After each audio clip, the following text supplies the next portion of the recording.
Claire filmed her daughter's horrific reaction to the drugs with the intention of subsequently showing her the video as a warning for her to be more careful in the future. What's good, Dark Knight Gang? I'm Neptune. Hey bro, today I'm about to react to a video titled When a Night Out Goes Wrong.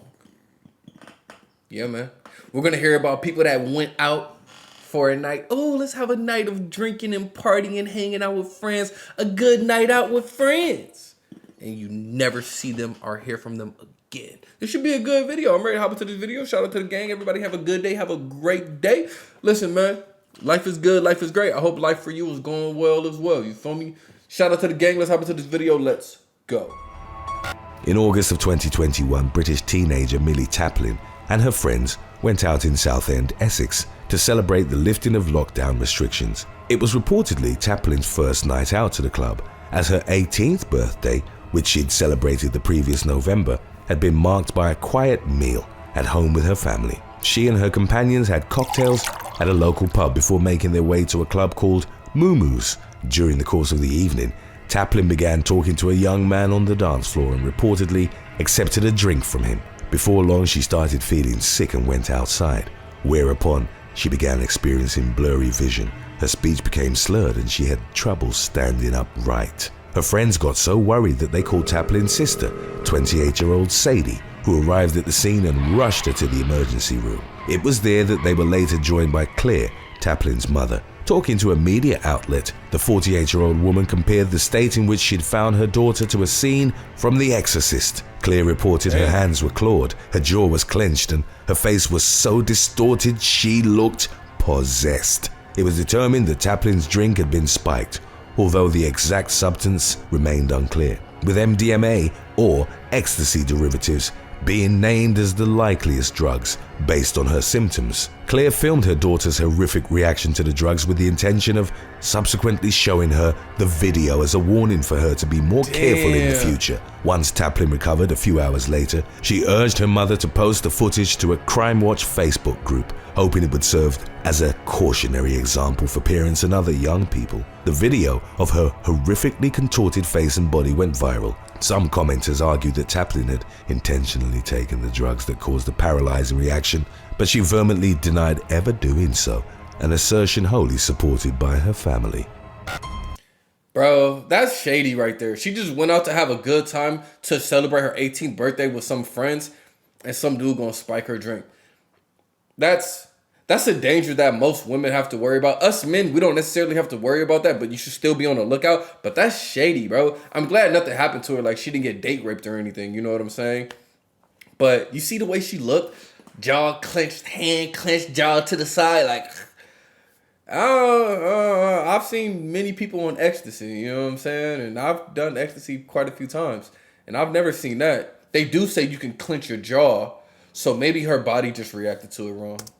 On December the 7th of 2021, patrons at an establishment called Tiger in central London were left vomiting and bleeding from their mouths in an incident that was initially feared to have been an organized attack. A group of 5 club goers, the identities of whom weren't released, had downed tequila shots and used salt and lemon to soften the taste. Not long afterwards, they began to painfully retch and spit out blood. Police and ambulance vehicles raced to the Tiger as panic had overtaken the club, with patrons fearing it was under a biological attack. The authorities placed the club on lockdown, but it soon emerged that the incident had been the result of an accident stemming from staff keeping caustic soda and salt in similar containers. When the group downed the shots, they'd actually touched a corrosive cleaning chemical, which causes burns in contact with skin.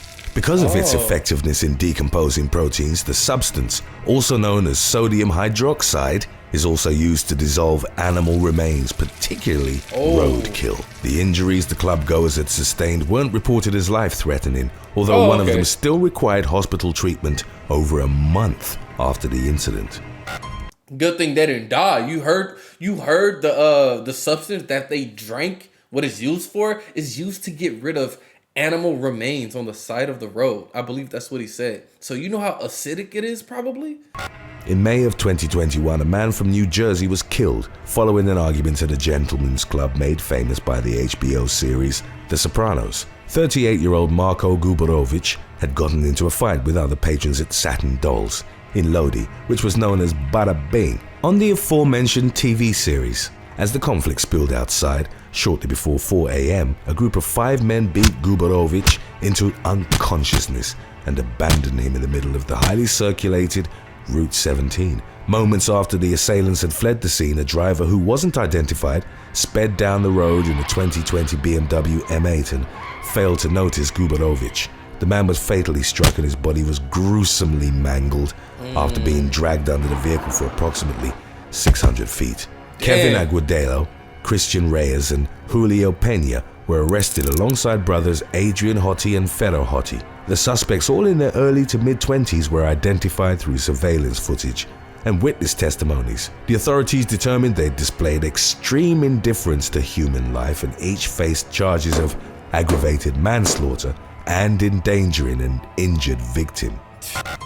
Number 2. Rampage of Mohammed Abdul. In March of 2018, a club goer was arrested and charged with attempted murder after plowing his Suzuki Vitara into a crowd at a marquee area of Blake's nightclub in Gravesend, Kent, England. Most of those in attendance had gathered for a performance by grime artist Giggs. 21-year-old Mohammed Abdul was kicked out by bouncers because he'd become too intoxicated on the dance floor. He'd allegedly told them as he was being ejected, "I'm going to come back and shut this place down and kill you guys." Abdul had reportedly smoked cannabis and drank tequila shots, in addition to up to 15 vodka mixers. He got in his vehicle, for which he only had a provisional license, and maneuvered into a narrow alleyway at the side of the club. Abdul then accelerated, crashed through closed metal gates and smashed into the revelers who were waiting for gigs on the dance floor. He'd done so even though they were unconnected to his dispute with the bouncers and merely enjoying a night out. The victims were reportedly sent sprawling like dominoes, and 8 of them sustained injuries.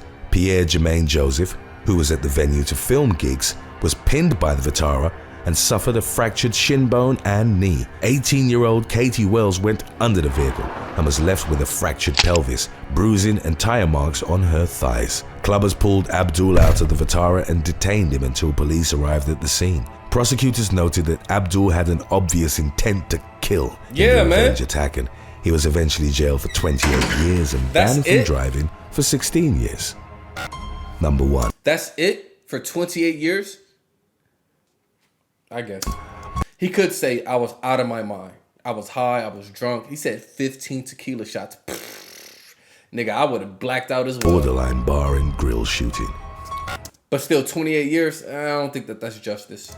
On November the 7th of 2018, a former U.S. Marine entered the Borderline Bar and Grill in Thousand Oaks, California, equipped with a Glock 21, several high-capacity magazines, a folding knife, and smoke bombs. 28-year-old David Long had served in the Marine Corps from 2008 to 2013, a time during which he'd spent over half a year in Afghanistan. Following his honorable discharge from the military with the rank of corporal, concerns gradually arose for his mental health. He was at one point diagnosed with adjustment disorder and PTSD. Police and the mental health crisis team visited him in 2017 on account of his irate behavior and several legal troubles, but the authorities ultimately decided against detaining him at a psychiatric facility. Roughly a year later, he walked through the front doors of the Borderline, a country western bar that was often visited by college students. At around 11:18 p.m., Long opened fire on those inside. Patrons and staff, numbering close to 260, desperately scrambled to escape the hail of bullets, and many died within the first few minutes of the shooting, as they were either charging towards the gunman or lying on the floor. Impairing their attempts to find shelter or a way out was the fact that Long had been throwing smoke bombs. About 10 minutes into the shooting, 3 members of law enforcement approached the Borderline. Long followed their movements through the club surveillance systems and engaged them in a shootout. Sergeant Ron Heelis of the Ventura County Sheriff's Office was shot 5 times by Long, who'd used a flashlight with a laser sight on his handgun to locate him in the smoke-filled room. More police officers and a SWAT team arrived at the scene, but after the fire exchange with law enforcement, Long stopped shooting victims. At around 11:38, he placed a Glock under his chin and pulled the trigger, taking his own life. The motive for the shooting, aside from Long's crumbling mental health, was theorized to have been his disdain for for college students and those unaffiliated with the military in general. After his service, he'd enrolled at the California State University, Northridge, but didn't graduate, and his alleged hatred of students had grown following interactions in which some had expressed negative opinions towards the military. All right, bro, great video. Let's talk about that last one. I basically gave my reaction throughout, of course, but let's talk about that last one. Did you hear that? They said the motive behind it is because he didn't like college students. The reason being is because once he got out of the military, he went to Cal State Northridge, CSUN. That's only like 45 minutes from where I live. He went to Cal State Northridge, didn't graduate. He dropped out. And while he was in there, he was talking to students. Yeah, I'm in the military. And college students were expressing that to him. Like, bro, the military, y'all niggas is, yeah. Just saying whatever they want to say. He didn't like it. So this nigga went and he killed a whole bunch of college students. That is insane. I'm gonna say the military messed up his mental capacity. His mental health was on the decline. That's why he did it. Hopefully. Anyway, shout out to the gang. Let me know what you guys thought about this video down in the comments. I'm gonna see you guys next time. Yeah. Peace.